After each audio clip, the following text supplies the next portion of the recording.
জয় গুরু, সুপ্রভাত, হরি ওম। ওম অখণ্ড সংহিতা বা অখণ্ড মণ্ডলেশ্বর শ্রী শ্রীমৎ স্বামী স্বরূপানন্দ পরমহংসদেবের অমৃতময় উপদেশবাণী অষ্টম খণ্ড। গুরুভক্তির স্বরূপ। জনৈক দীক্ষিত শিষ্য প্রশ্ন করিলেন, বাবামুনি, আপনাকে ভগবান বলে জানবার উপায় কি?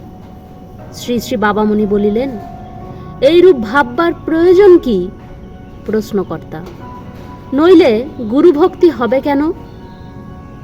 গুরু পথ বলে দিয়েছেন, সেই পথই নিত্য, সেই পথই সত্য। সেই পথ প্রাণান্তেও বর্জন করব না। অন্য কোনো পথের প্রতি কোনো অবস্থাতেই আকৃষ্ট হব না। সাধন নেবার পর থেকে একদিনের জন্য আলস্যে কাটাব না। এইরূপ দৃঢ়তা অবলম্বনের নামই গুরুভক্তি। সেই গুরুভক্তি তোরা অর্জন কর। গুরু পথ বলেছেন, সেই পথে অবিচলিত বিক্রম সহকারে চলে তোরা পরম গুরুকে লাভ কর। হরি ওম।